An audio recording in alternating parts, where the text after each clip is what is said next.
my question is, how much will you pay me to take your euro? Because in Germany right now, it's negative interest rates, negative bonds. And that's this flight to so-called quality happening in these countries. But sure, I mean, this has been a fantastic crisis for Germany. Their artificially cheap euro, thanks to the marginalization and destruction of the periphery countries like Greece and others through financial legerdemain, has given them huge upside. And there's no reason for that not to continue. Why wouldn't we see that continuing? They're benefiting from it. Greece and these other countries are in a bit of a prison, and they're the chief beneficiary. They've got a huge bank in Deutsche Bank, which is a huge hedge fund, which is operating on the global stage, you know, spinning financial derivatives, again, to the benefit of Germany, to the detriment of countries like Greece. So they're really making out great during this whole crisis, and there's no incentive to stop that. They have no incentive to stop this current trend. They get the fantastic boost from the export markets. They're doing great. I was curious what the panel might think about Manuel Barroso's comments blaming America for the crisis. I think that's kind of an interesting development. Well, I think it's kind of interesting at G20. You know, the rich Western powers are not used to being lectured by the emerging markets, and we're beginning to see that. I call it the great paradigm shift. Anybody like to respond to that? I was on a panel recently where next to me was the Polish central bank governor, and you know, Marek Belka, and he was going through sort of an exam sheet of, you know, what have Europe done well, what has Europe done poorly. I think that we have come a long way when Poland can give us lectures, which I think they have a lot to show. I think the problem is debt. There was too much debt in America, too much debt in Europe, and that overhang of debt is going to be a headwind to growth for years to come. And how are we going to deal with it? Well, Barroso specifically said that the European banking system was infected with American banking products and banking derivatives. So he's talking. So he's calling a style of finance he was talking. Well, he says it's been infected with fraudulent banking practices. Let's be honest. I mean, on Wall Street they've been caught conducting massive fraud, and a lot of this has spilled over into Europe, and the rating agencies giving AAA rating to junk and to stuff that doesn't have a bid, is worthless. And it goes on and on. The banks who got Greece into the euro using fraudulent transactions. So I think Barroso is pointing to that and saying, you know, we have this America to thank for this corruption in our system, and there's a lot to be said for that. Poor guy. We still have a euro one size fits all. Does that make any sense to you? No. I mean, I'm curious to hear what the folks say about this proposal by Germany that they'll put out some kind of lending facility to backstop European debt in exchange for each country's gold as collateral. Again, this is another looks like another asset seizure from the big to take from the little.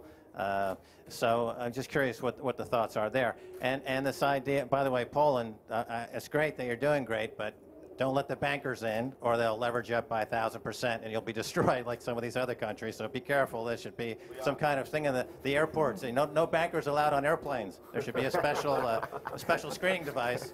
They're the real, you know, danger. And this idea of a United States of Europe, you know, is comical. Who would want a United States of Europe? Who wants a United States? I mean, I see that the concentration of wealth in the top 1% directly maps the rise of the prison population. So prison labor and slave labor hasn't been this high in America for 150 years. So I'm not sure this is the model that Europe wants, unless they want Greece to be a slave colony, which of course again would benefit Germany mightily, and they've been down that road before. Another way to look at it is the Greek people has had an opportunity to truly contemplate what happens if they get out of the euro. And the electorates of Italy, of Spain, of Portugal and other countries also have an opportunity to say, well, you know, if the Greeks get out, why don't we get out so we don't have to swallow that bitter medicine, that bitter pill of competitiveness. And that's why they don't want Greece to leave, because Greece in itself doesn't really matter. Well, but if Greece does leave, then you have the precedent. It doesn't matter economically, because you represent the Greek economy. GDP is 1/5 of the annual GDP increase of China. So economically, no, it doesn't matter. Politically, if Greece exits, it puts unstoppable pressure of a number of other countries who are trying to reform to do the same. Yeah. This is the old... There's your Lehman moment. There's your Lehman moment, by the way. Well, just to argue that Greece is a small percentage of the GDP is not meaningful. Same thing could have been said about Lehman Brothers. It's a relatively small bank, but the interrelating relationships with the Wall Street and the rest of the world brought down the global economy. Same thing with Greece. They have incredible outside loans with these banks and France and Germany, and these banks are going to, and those loans are going to go bust, and that's the linchpin moment. So they're keeping it alive to keep the Ponzi scheme, that is the euro, going for another quarter, so that those who perpetrate this Ponzi scheme called the euro can generate another quarter's worth of fees and salaries and bonuses. But, you know, has there been a country that has benefited by a massive currency devaluation, which would happen in Greece if they leave the euro? Let me see. Russia, late 90s, early 2000s, massive currency devaluation, and it bounced back. Iceland, massive currency devaluation, bounced back. Of course they need to leave the euro. They need to have the devaluation. They need to have their sovereignty first. Above all else, they can't just be vassals of Germany and be a slave state. What kind of nonsense is that? That's irresponsible to suggest that. It's tyrannical. I would agree. Greece and Poland are different, and Greece has been uniquely abused by Wall Street banks who put in illegitimate debts onto their balance sheet. This has been well documented. And said really abused the country and have tried to destroy it to make money on the collapse of Greece. The collapse of Greece have made billions for speculators because of its relatively small size and their ability to corrupt the government with Wall Street's help.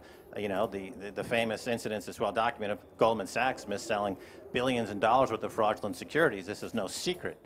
So this is different than Poland. But Peter, I would disagree with you. You say that, oh, what do I care? I'm not going to have Brussels make my decisions for me. I think you're missing some of the bigger themes here with the IMF. Of course, we do pay into the IMF, and the IMF is becoming the backstop of Europe and the backstop of the world. With this new currency of fraud, the global currency, the special drawing right. You know, let's kick it all down the road into the special drawing right and do a multi-hundred trillion credit facility, as was mentioned in Davos a couple of years ago. So this financial repression game is continuing. The austerity will continue. The banking fraud will continue. Until there's something to be done against the banking fraud, expect more of this social upheaval and austerity and a massive dislocation going on. This is a very simplistic presentation, I have to say, of the fact. Well, reality sometimes is simple. You know, there's a black and there's white. They can be simple sometimes. If you will please let me respond and not interrupt me a second time, I'd be grateful. No, I'll interrupt you whenever I feel it's needed to interrupt you, sir, because you're a propagandist. You're here spilling the audience with Please do, Max, please. Am I allowed to develop my point? Thank you very much. Whilst I'll agree with you is that there has been banking fraud in the sense of swaps, fraudulent swaps structured in the case of Greece. What you're not saying is that debt was already there, and it was about hiding it rather than creating it. And that points to what's been going on for more than 30 years in the eurozone, is the states that were not competitive and did not want to have that debate with the population in the political arena, how competitive are we prepared to be, were using debt to finance a social system that was unaffordable. And whilst I'll agree with you that that debt was hidden, it was already there. Okay, so you're condoning banking fraud. You're condoning banking fraud, which when you go down that morally slippery... It's my turn to talk now. It's my turn. Okay, let me extend the courtesy back to me. When you go down that slippery slope and you turn your back against bank fraud and you turn your back against securities fraud, it has a way of infecting the rest of the system, as Barroso is saying. Because of the infection of this fraud from Wall Street, the eurozone is in this crisis and a perpetual crisis. So at some point you've got to stand up and say, as these massive lawsuits in Greece are now pending against Wall Street banks, we don't want this fraudulent securities practice anymore in this country. We've got to keep them at bay. You've got to keep them out. There should be much more strenuous deterrent to keep these bankers out of the country. Okay. Well, Greece has an option to solve their problems. They have 110 tons of gold. They could sell 5 or 10% of it, convert it to silver, introduce a silver-backed drachma in parallel with the euro, and immediately, by monetizing silver, have the strongest currency in the world. Money would flow into Greece overnight. They would recapitalize the country immediately. Simple, but they can't do it because this would go against the orthodoxy of the central banks, the European central banks and the global central banks, who are addicted to the paper and the Ponzi scheme. But if this or any other country goes back to a hard-backed currency, they immediately win this currency war. Greece has an opportunity to do it immediately. I was just down in Athens speaking to the folks directly about this, and they, with Syriza, the left-wing political movement, but they like it up to a point, but up to a point that they're afraid of alienating themselves from their paper masters. They're in the paper prison. They don't want to get out of the paper prison. This is all going to end, we know, in a debt jubilee. This is where we're headed. All these debts are going to have to be totally forgiven, and there's going to be a massive debt jubilee. I was hoping that during the Queen's Jubilee, that she would announce a debt jubilee. I thought that would be a good use of her time, but instead she just didn't get to that point. But no, I mean, just going back to a command and control state-run economy, I'm not sure. I think that's going backwards. I'd rather have capitalism. Why not have capitalism? Why not have market forces? Why not have the losers lose and the winners get to win? Why are the losers running the show? Why are the banks on Wall Street who lost all the money, who put all their debts on the banks of the government's balance sheet? How come they're still in business? How come Jamie Dimon goes in front of Congress? Because I think, Max, because Wall Street writes all the regulations. Yeah, I think that's a good point, isn't it? So maybe isn't that the root of the problem? Let's bring back capitalism. Let's bring back competition. We haven't had it in 20 years. Well, the last word's got to be to address the corruption, as has been, we're heading into this conclusion. I mean, we can talk about policy initiatives, and we can talk about supply-side economics and Keynesianism and austerity, but all that's smoke and mirrors unless you get rid of the corruption, the underlying corruption, which is that it's only getting worse when you have banks in the U.S., for example, covering their bets by going into customer accounts and stealing money from segregated customer accounts. We saw during the MF Global scandal. That's an outrageous breach of securities law and fiduciary responsibility. And yet there's nothing done about this. This is outright theft. So until this is addressed, then everything else is theoretical.